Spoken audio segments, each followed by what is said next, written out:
여러분, 지금 이 영상 제목을 보고 깜짝 놀라셨을 수도 있습니다. 노년에 재혼하지 말라고?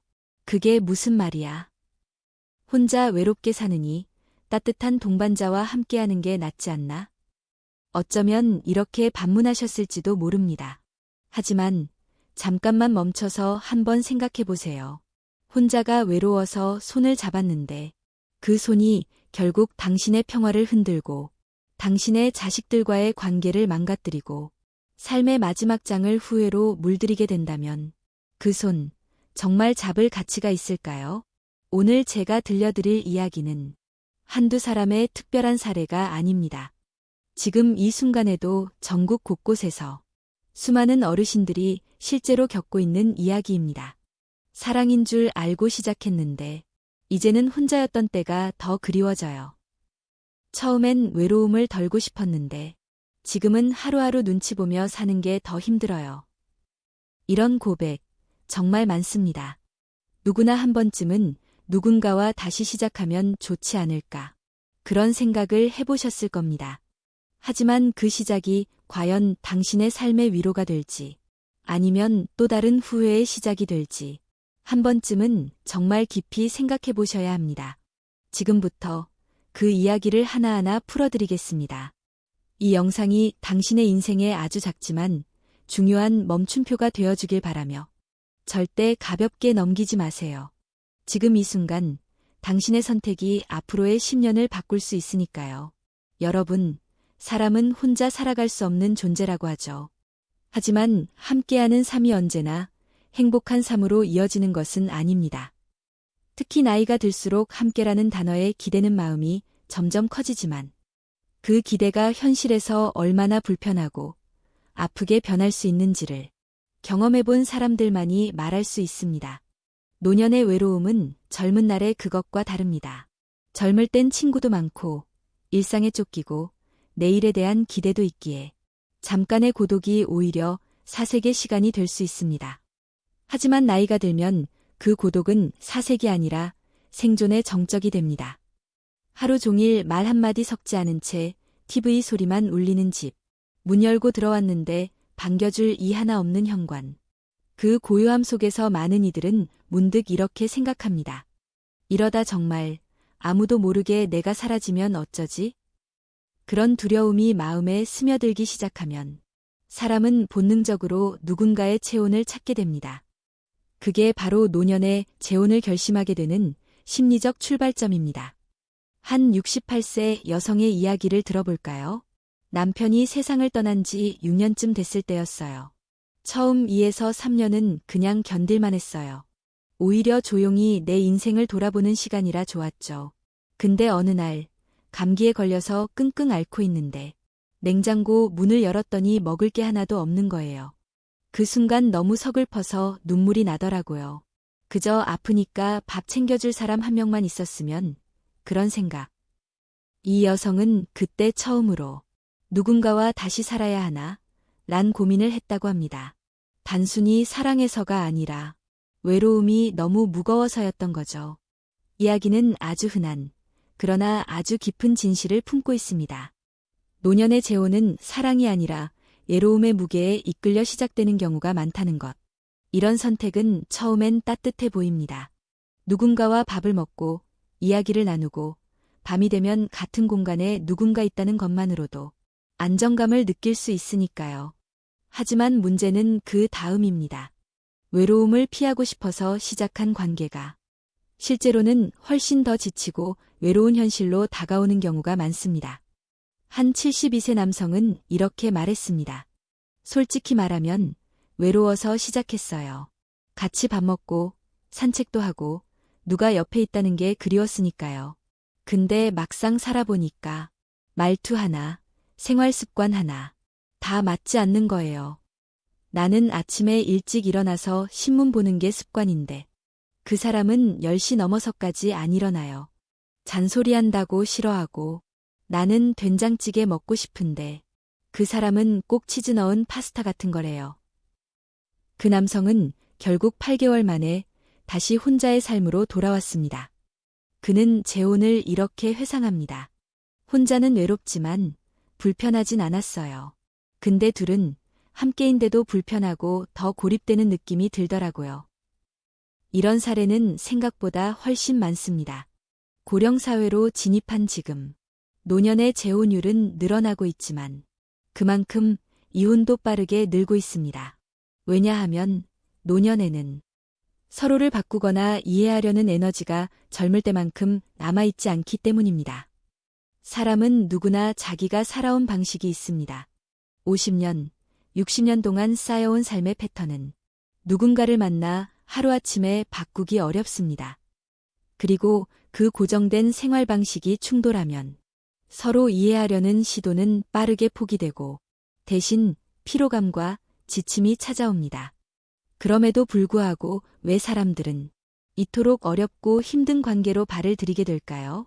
가장 큰 이유는 고립에 대한 공포입니다. 누군가가 옆에 있어주기만 해도 삶이 덜 외로울 것 같다는 믿음. 하지만 이 믿음은 때론 착각일 수 있습니다. 심리학적으로 보면 외로움을 단순히 인간관계 부족으로 해석하면 안 됩니다. 외로움은 관계의 질이 문제이지 숫자가 문제가 아닙니다. 다시 말해, 사람이 곁에 많아도 정서적 소통이 없으면 우리는 더 외로움을 느낍니다. 그래서 많은 노년 재혼 부부들이 이렇게 말합니다. 같이 있는데도 외롭다. 말을 해도 공감해주질 않는다. 도리어 더 지쳐간다. 외로움을 덜기 위해 재혼을 택했지만 그 외로움은 양옆에 누군가가 있다는 이유만으로 사라지지 않는다는 것. 그 사실이 노년의 재혼에서 가장 큰 아이러니입니다. 실제로 한 재혼 상담소 대표는 이렇게 말합니다. 재혼하신 분들 중 10명 중 6명은 처음보다 더 피곤하고 더 외롭다고 말합니다. 그 이유는 기대가 너무 컸기 때문이죠. 혼자일 때의 외로움은 조용하지만 예측 가능해요. 하지만 둘이 되면 관계 속에서 상처받고 눈치 보고 예상치 못한 갈등이 생기니까 그게 더 무겁게 다가오는 겁니다. 그렇다면 우리는 이 문제를 어떻게 바라봐야 할까요? 첫째, 외로움이 찾아왔을 때 그 감정을 무조건 재혼으로 해소하려 하지 말아야 합니다. 혼자 있다는 사실이 곧 고립이라는 착각을 하지 마세요.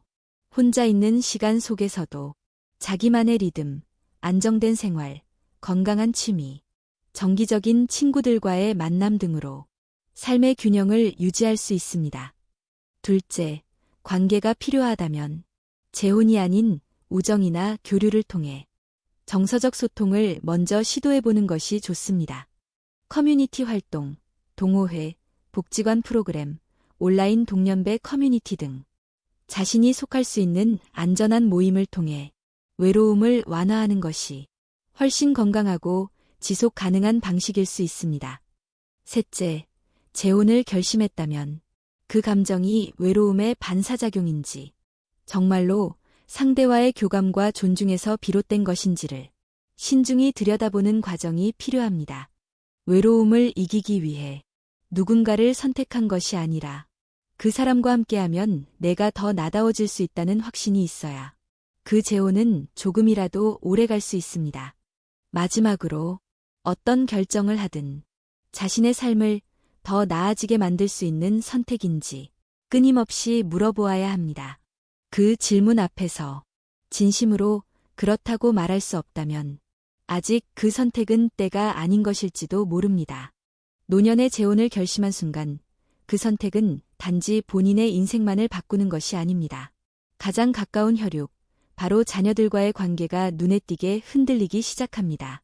그리고 그 변화는 단순한 서운함이나 섭섭함을 넘어 때로는 평생 이어져온 가족의 연결고리를 완전히 끊어놓는 지경까지 이르기도 합니다. 어떤 부모는 말합니다. 나는 내 인생을 산 것뿐인데 내 아이들이 이렇게까지 반응하는지 모르겠어. 그 말에는 억울함과 서운함이 가득 담겨 있습니다. 평생을 자녀 위에 헌신해왔고 어느덧 나도 이제 내 삶을 살겠다는 결심 하나 했을 뿐인데 이토록 싸늘한 반응을 보여야 하는지 이해할 수 없다는 말이죠. 그런데 자녀들의 입장도 한번 들여다보면 그 속엔 말하지 못한 감정과 상처가 숨어 있습니다. 어느 40대 여성은 이렇게 고백했습니다. 아빠가 재혼한다고 했을 때 처음엔 괜찮은 척했어요. 엄마 돌아가신 지도 꽤 됐고 아빠 혼자 외로우실 거란 거 이해했으니까요. 근데 막상 그분이 집에 드나들고 내 자식 앞에서 새할머니라고 소개되는 걸 보니까 나도 모르게 마음이 멀어지더라고요. 그녀는 이후로 아버지와의 연락을 점점 줄였고 지금은 1년에 한두 번 안부 정도만 주고받는 사이가 되었다고 합니다. 그 사람을 아빠의 삶에선 받아들이겠는데 우리 가족으로 받아들이는 건 또 다른 이야기예요. 근데 아빠는 그걸 이해 못하세요. 예전처럼 딸 노릇 안 하느냐고만 하시거든요. 이처럼 자녀들이 부모의 재혼을 껄끄럽게 받아들이는 데는 단순히 질투나 자기중심적 사고 때문이 아닙니다. 자녀들에게는 가족이라는 정체성, 그리고 그동안 살아온 시간에 대한 의미 부여가 너무나 크기 때문입니다. 예를 들어 어릴 적부터 늘 같이 명절을 보냈고 제사를 지내고 생일을 챙겨주던 가족이 갑자기 해체되고 그 자리에 낯선 이가 들어온다고 생각해보세요. 그 변화는 마치 내가 살던 집이 하루아침에 다른 사람의 집이 된 것처럼 이화감과 상실감을 불러옵니다. 또한 자녀들은 상속이라는 민감한 문제도 본능적으로 염두에 두게 됩니다. 한 50대 남성은 이렇게 말했습니다. 아버지가 재혼하신다고 했을 때 솔직히 첫 생각은 그럼 아버지 집은 이제 누구 겁니까? 였어요. 나쁘게 들릴지 모르지만 그 집은 엄마랑 같이 모은 거거든요. 그런데 이제 엄마랑 아무 상관없는 사람이 그 집에 살고 나중에 물려받을 수도 있다는 게 너무 불편했죠. 그는 그 이후로 아버지와 감정의 골이 깊어졌고 지금은 연락을 완전히 끊은 상태라고 말했습니다. 그분이 어떤 분이냐, 아버지를 얼마나 잘 챙기냐 보다 엄마의 자리를 누가 대신 차지했다는 게 그냥 싫었던 것 같아요. 말로는 다 이해한다고 했지만 마음은 그렇지 않았나 봐요. 이처럼 자녀들이 부모의 재혼에 대해 복합적인 감정을 가지는 것은 너무나 자연스러운 일입니다. 자녀는 더 이상 아이가 아니고 각자의 가정을 이루고 있는 성인이지만 부모와의 관계에서만큼은 여전히 어린 시절의 감정이 남아있기 때문입니다. 어느 상담사는 이런 표현을 했습니다. 자녀들은 부모의 재혼 소식을 듣는 순간 자기 인생의 일부가 무너지는 경험을 하게 됩니다. 특히 한 부모를 먼저 떠나보낸 경우 남은 부모는 그 자체로 고향 같은 존재인데 그 고향이 다른 사람의 손길로 바뀌는 걸 보며 이질감을 느끼죠. 그렇다면 자녀들이 부모의 재혼에 반대하는 것이 이기적인 태도일까요? 반드시 그렇다고 말하기는 어렵습니다. 왜냐하면 이건 감정의 문제이기 때문입니다. 감정은 논리로 설득되는 영역이 아닙니다. 아무리 재혼이 외로움을 덜어주는 좋은 선택이고 합리적인 결정이라 해도 자녀가 느끼는 감정은 그 자체로 정당한 것입니다. 또 한 가지 중요한 문제는 새 배우자의 자녀들입니다. 재혼은 단순히 두 사람의 만남이 아니라 두 가족의 충돌입니다. 서로의 자녀가 있고 며느리, 사위, 손자, 손녀까지 복잡하게 얽힌 상황에서 한 사람만이라도 불편함을 느낀다면 그 재혼은 곧 가족 전체의 불편함으로 번지게 됩니다. 한 어르신의 사례를 들어볼까요? 나는 그 사람을 진심으로 사랑했어요.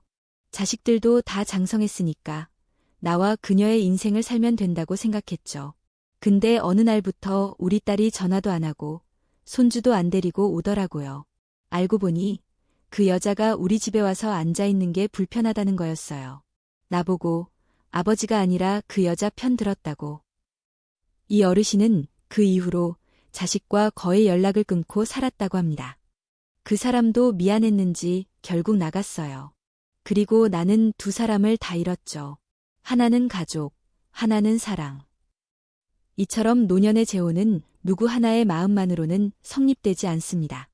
어쩌면 자녀와의 관계보다 더 중요한 건 관계의 복원 가능성입니다. 한번 금이 간 부모-자식 관계는 의외로 쉽게 회복되지 않습니다. 사과한다고 회복되지 않고 시간이 지난다고 잊혀지지 않습니다. 그런 감정의 금은 오히려 시간이 지날수록 더 깊게 패입니다.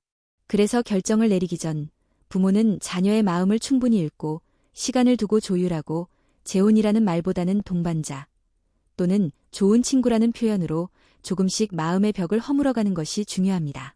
물론 그럼에도 불구하고 자녀가 반대한다면 결국 선택은 본인의 몫입니다. 하지만 그 선택이 누군가를 밀어내는 결과가 되지 않도록 적어도 진심을 다한 대화와 과정은 있어야 한다는 것. 그걸 놓치면 사랑을 선택하고 가족을 잃는 슬픈 현실이 찾아올 수 있습니다. 자녀와의 거리. 그것은 단순히 물리적 거리가 아니라 마음의 거리입니다. 재혼이 그 거리를 가깝게 만들지는 않습니다. 오히려 더 멀게 만들 수도 있다는 것을 많은 분들이 뼈저리게 경험해 왔습니다. 그러니 사랑을 택할 때 그 사랑이 가져올 또 다른 관계의 균열까지도 함께 품고 결정하셔야 합니다. 사랑에는 돈이 필요 없다. 진심이면 된다. 이 말은 분명 아름답습니다. 그러나 노년의 재혼 앞에서 이 말은 너무나도 이상적입니다. 삶의 현실은, 특히 노년에 접어든 이후의 삶은 모든 것이 돈과 맞닿아 있습니다. 감정이 아무리 진심일지라도 그 감정을 유지하고 지켜내기 위해서는 경제적인 문제를 피할 수 없습니다. 젊은 시절의 사랑은 미래를 함께 만들어가는 여정이라면 노년의 사랑은 이미 쌓아놓은 것 위에 새로운 질서를 세워야 하는 일입니다. 그래서 노년의 재혼은 시작부터 재산, 생활비, 병원비, 상속이라는 말들과 긴밀하게 연결되어 있습니다. 어느 60대 여성은 이렇게 말했습니다. 처음에는 그분이 참 자상하고 따뜻해서 같이 살면 외로움이 덜할 줄 알았어요. 근데 살다 보니 생활비는 하나도 안 내더라고요. 오히려 전 남편에게서 받은 연금까지 제가 부담해야 하는 상황이 됐어요. 병원 다닐 때도 택시비부터 약값까지 전부 제 몫이었고요. 그녀는 2년 만에 이혼을 결정했습니다. 사랑은 있었지만 그 사랑을 지탱하기 위해 드는 비용은 전부 저한테만 쏠렸어요. 점점 억울해지고 미워졌어요. 그러면서 나 자신도 초라해지더라고요. 이 사례는 결코 특이한 일이 아닙니다. 노년의 재혼에서 흔히 나타나는 현실입니다. 노년의 경제는 이미 확정된 자산 위에서 움직입니다. 고정된 연금, 몇 개월마다 나오는 임대료, 소중히 모은 예금, 퇴직금 일부 등.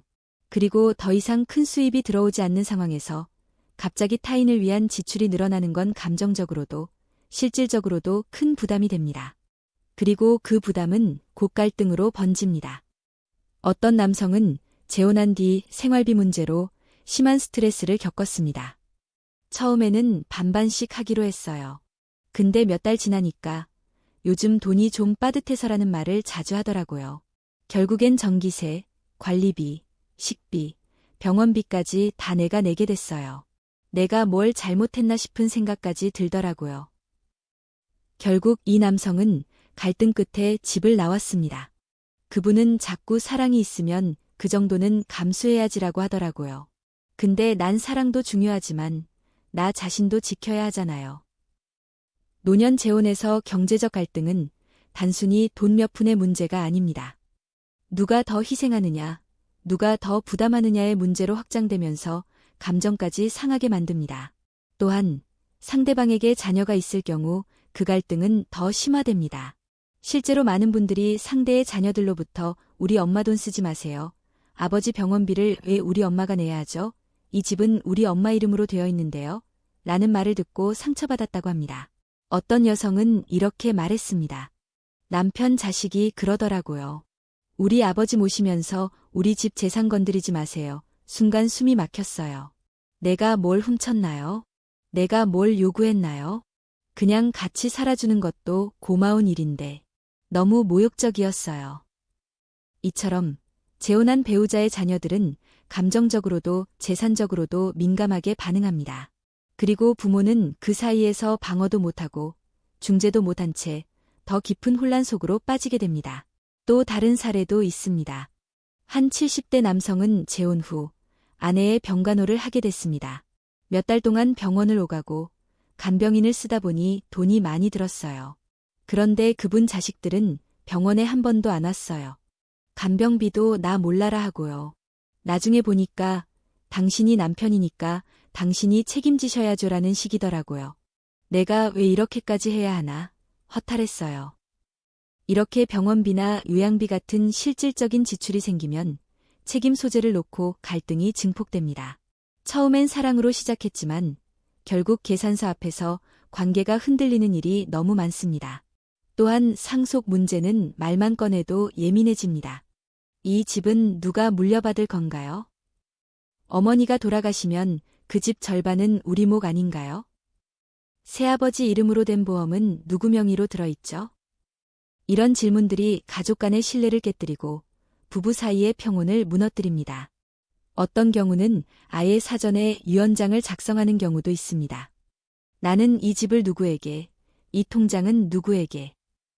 그 문서를 만들 때부터 이미 가족 사이에 담이 쌓이기 시작합니다. 그리고 문제는 이런 상황 속에서 많은 어르신들이 말을 하지 못하고 꾹 참고 있다는 점입니다. 한 어르신은 이렇게 말했습니다. 얘기 꺼냈다가 더 싸움 될까봐 그냥 혼자 소가리만 해요. 나중에 죽고 나면 알아서 하겠죠. 그 말이 얼마나 슬픈지 아십니까? 자신의 인생의 마지막을 조용히 참으며 상처로 채우겠다는 뜻이기 때문입니다. 재혼은 두 사람의 관계에서 출발하지만 결국 가족과 돈이라는 복잡한 현실 안에서 유지되고 흔들립니다. 재혼 상대와 아무리 좋은 감정으로 시작했다 하더라도 경제적인 구조가 불균형하고 가족 간의 이해관계가 충돌한다면 그 관계는 너무 쉽게 금이 가버릴 수 있습니다. 그리고 노년의 인생에서는 그 금을 메울 시간도, 체력도, 마음의 여유도 많지 않습니다. 그래서 많은 분들이 이렇게 말합니다. 처음엔 외로움 때문에 재혼을 생각했어요. 근데 이제는 그냥 내가 가진 걸 지키면서 조용히 살고 싶어요. 사랑은 분명히 귀한 것입니다. 하지만 그 사랑이 내 삶의 평화를 무너뜨린다면 그건 다시 생각해봐야 할 문제입니다. 경제적 문제는 감정보다도 더 빨리 사람을 지치게 만들고 관계의 온기를 빠르게 식게 합니다. 만약 지금 재혼을 고민하고 계시다면 감정뿐 아니라 생활비, 의료비, 상속, 자산 분배까지 꼼꼼히 점검해 보셔야 합니다. 계약서를 쓴다고 무정한 것이 아닙니다. 오히려 사랑을 지키기 위해 필요한 약속입니다. 사랑은 감정이고 결혼은 계약이다. 이 말은 노년의 재혼에서 더 명확히 와닿는 말입니다. 정리하자면 노년의 재혼을 준비할 때 가장 중요한 것은 상대방과의 신뢰, 자녀들과의 소통, 그리고 현실적인 경제 계획입니다. 사랑이라는 따뜻한 감정이 현실이라는 벽 앞에서 무너지지 않도록 꼭 차분히 고민하고 준비하시길 바랍니다. 사랑의 나이가 어딨어? 이 말은 정말 많은 사람들이 입버릇처럼 말합니다. 젊을 때도, 중년에도, 그리고 노년에도 사랑에는 나이가 없다고들 하죠. 하지만 시간이 흐를수록 그 말이 현실 속에서는 조금 다르게 다가옵니다. 사랑이라는 감정은 여전히 아름답고 귀하지만 그 사랑을 이어가기 위한 조건은 나이가 들수록 훨씬 복잡하고 까다로워집니다. 어릴 땐 그저 마음이 끌리는 대로 사랑하고 상대를 알아가고 맞춰가는 시간도 충분했습니다. 서로의 서툼을 용서해주고 다투다가도 금방 화해하며 사랑이라는 에너지가 중심에 있었죠. 하지만 노년은 다릅니다. 그간 살아온 시간이 길수록 각자의 성격은 확고해지고 생활 습관은 고정되며 타인을 받아들이는 문턱은 점점 높아집니다. 한 70대 여성은 이렇게 말했습니다. 예전엔 사랑하는 사람 생기면 같이 살아야지 이런 생각이 있었어요. 근데 막상 사람을 만나보니까 너무 불편하더라고요. 나는 이불을 접어놓는 스타일인데 그 사람은 침대를 안 치워요.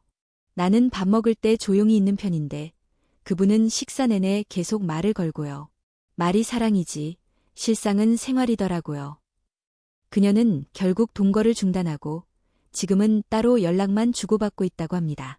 보고 싶을 땐 만나고 필요할 땐 도와주는 관계.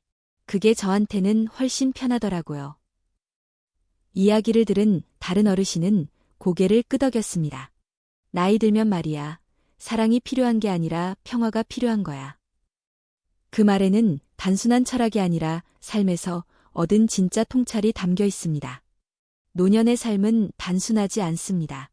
감정 하나로 모든 걸 해결하던 시절은 지나갔고 이제는 건강, 가족, 주거, 경제, 자녀와의 관계, 그리고 내 생활 리듬까지 수많은 요소가 얽히고 설킨 복합적인 구조 안에서 살아가게 됩니다. 이런 구조 속에서 사랑이 들어온다는 것은 그 자체로 조정과 희생을 요구받는 일이기도 합니다. 한 60대 남성은 이런 말을 했습니다. 사랑은 좋은데 내가 평생 쌓아온 루틴이 깨지는 건 싫더라고요.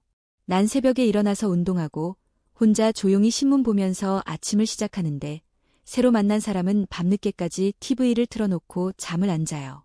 자꾸 그걸 맞추다 보니까 내 생활이 흐트러지는 거예요. 결국엔 싸우게 되고 지치게 되더라고요. 관계라는 건 결국 맞춰가는 일이지만 노년에는 그 맞추는 일이 젊었을 때보다 훨씬 힘들고 오래 걸리며 감정 소모도 큽니다. 게다가 나이 들수록 사소한 것이 더 크게 느껴집니다. 음식 취향, TV 채널, 말투, 손버릇, 청소 방식, 물건의 배치, 식사 시간. 젊었을 때는 무시할 수 있었던 것들이 이제는 내 생활의 중심이 되어버렸기 때문에 건드려지면 곧바로 스트레스로 이어집니다. 그리고 이 스트레스는 오래된 상처처럼 쌓이게 됩니다. 한 사례에서 60대 중반의 여성은 재혼 후 상대방의 간섭에 큰 스트레스를 받았다고 합니다. 처음엔 나를 챙겨주는 줄 알았어요. 뭐 먹었냐고 묻고 어디 갔다 오냐고 묻고 근데 나중에는 그게 감시처럼 느껴지더라고요. 예전 남편하고는 다를 줄 알았는데 결국 또 내가 누군가에게 설명하며 살아야 한다는 게 버거웠어요. 그녀는 한참을 말없이 있다가 이렇게 말했습니다. 지금 와서 보니 그 모든 게 사랑은 아니었던 것 같아요. 그건 나를 통제하려는 방식이었어요. 나는 그냥 나답게 살고 싶었어요. 사랑이 사랑으로 느껴지려면 나를 있는 그대로 존중받아야 합니다. 하지만 노년에는 서로에게 있는 그대로를 받아들이기 힘들어지는 경우가 많습니다. 내가 쌓아온 가치, 내가 익숙한 생활 방식, 내가 원하는 삶의 방향성이 이미 분명해졌기 때문입니다. 그걸 꺾고 조율하는 것이 젊은 시절보다 몇 배는 더 어렵고 감정 소모도 클 수밖에 없습니다. 그래서인지 요즘은 결혼은 아니더라도 함께하는 친구 관계를 선호하는 분들이 늘고 있습니다. 나는 혼자가 좋아. 가끔 외롭긴 해도 내가 원하는 대로 살 수 있잖아. 대신 마음 터놓을 수 있는 친구가 한두 명만 있어도 그걸로 충분해. 이런 말을 하는 70대 여성은 일주일에 한 번씩 친구들과 만나 수다도 떨고 영화도 보고 전시회도 간다고 합니다. 이제는 누가 옆에 있다고 편한 게 아니에요. 정말 마음 맞는 친구 한 명이 더 좋아요. 또 다른 어르신은 이렇게 말합니다. 같이 살진 않지만 일주일에 한 번 밥 먹는 사람 있어요. 그게 나한테는 제일 좋은 관계예요. 부담도 없고 기대도 없고 그냥 지금 이 순간만 좋으면 되는 거죠. 이처럼 노년의 사랑은 꼭 함께 살아야 하는 형태일 필요는 없습니다. 함께 있어도 혼자 있는 것보다 외로울 수 있고 적절한 거리에서 나누는 관계가 오히려 더 깊고 평화로울 수 있습니다. 사랑도, 관계도 나이가 들수록 그 방식이 변해야 합니다. 젊을 때처럼 감정 하나로 모든 걸 덮고 맞춰가고 설레는 관계는 이제는 내 삶의 무게, 내 마음의 평온, 그리고 내 건강한 일상 위에 조심스레 얹어야 할 요소입니다. 그래서 어쩌면 지금 이 나이에 누군가를 다시 사랑할 수 있을까 고민하시는 분들에게 가장 먼저 드리고 싶은 말은 이것입니다. 사랑, 해도 됩니다. 하지만 그 사랑이 내 삶을 흔들게 해서는 안 됩니다. 진짜 사랑이라면 나를 억누르지 않고 나의 삶을 존중하며 나를 편안하게 만드는 관계여야 합니다. 그렇지 않다면 그건 사랑이 아니라 관계라는 이름의 타협일지도 모릅니다. 노년의 사랑은 나를 희생해서 유지할 이유가 없습니다. 이제는 누구보다 나 자신이 소중한 시기입니다. 마지막으로 이런 말을 남기셨던 한 어르신의 이야기를 소개하고 싶습니다. 사랑은 하고 싶어요. 누구나 그래요. 근데 그 사랑이 내가 가진 평화를 흔들지 않았으면 좋겠어요. 나는 사랑하지 않아도 행복할 수 있는 방법을 이제야 배웠어요. 사랑은 선택이지 필수가 아니더라고요. 그 말이 오래도록 여운을 남겼습니다. 이제는 나를 지키는 사랑, 나를 힘들게 하지 않는 관계를 선택해야 할 때입니다. 여러분, 지금까지 이 긴 이야기를 함께 들어주셔서 진심으로 감사합니다. 어쩌면 어떤 분께는 이 영상이 조금 무겁게, 또 어떤 분께는 아프게 다가왔을지도 모릅니다. 하지만 우리는 알고 있습니다. 나이가 들수록 진짜 필요한 건 위로보다 현실을 있는 그대로 들여다볼 용기라는 것을요. 많은 이들이 말합니다. 그래도 사랑은 아름다워야 하지 않나요? 그렇습니다. 사랑은 아름다워야 합니다. 하지만 그 사랑이 내 삶을 불편하게 만들고 내 자식과의 관계를 멀어지게 하고 내 남은 인생의 고요함을 깨뜨린다면 그건 잠시 멈추고 다시 생각해봐야 할 선택입니다. 살면서 우리는 너무 많은 시간, 남을 위해, 가정을 위해, 자식을 위해 헌신하며 살아왔습니다. 그리고 이제는 내가 나를 위해 선택할 수 있는 단 한 번의 기회가 바로 지금입니다. 그 선택이 반드시 누군가와 함께여야 할 필요는 없습니다. 혼자라는 말, 예전엔 그 단어가 외롭게 들렸을지 몰라도 이제는 그 단어 속에 자유, 평화, 자기다움이 담겨 있다는 걸 많은 분들이 깨닫고 계십니다. 나를 통제하는 사람 없이 눈치 보지 않고 내가 좋아하는 방식으로 하루를 꾸려가는 삶. 그건 단지 외로운 삶이 아니라 진정한 나로서 살아가는 완성된 시간이기도 합니다. 혹시 지금 이 영상을 보시며 여전히 고민 중이시라면 부디 오늘 이 이야기를 마음 한쪽에 꼭 새겨두셨으면 합니다. 누군가를 선택하는 것도 용기지만 스스로를 지켜내는 건 더 큰 용기입니다. 그리고 그 용기는 당신이 살아온 시간 위에만 비로소 피어날 수 있는 귀한 가치입니다. 당신의 삶은 누구보다 고귀하고 아름답습니다. 그러니 마지막 장을 장식할 그 한 줄도 누구의 그림자도 아닌 당신의 진짜 마음으로 채우셨으면 합니다. 사랑이든 혼자만의 평화든 당신의 선택이 당신을 더 빛나게 해줄 수 있기를 진심으로 응원합니다. 오늘도 긴 시간 함께 해주셔서 고맙습니다. 당신의 삶이 언제나 평화롭고 그 평화가 당신을 단단하게 지켜주길 바랍니다.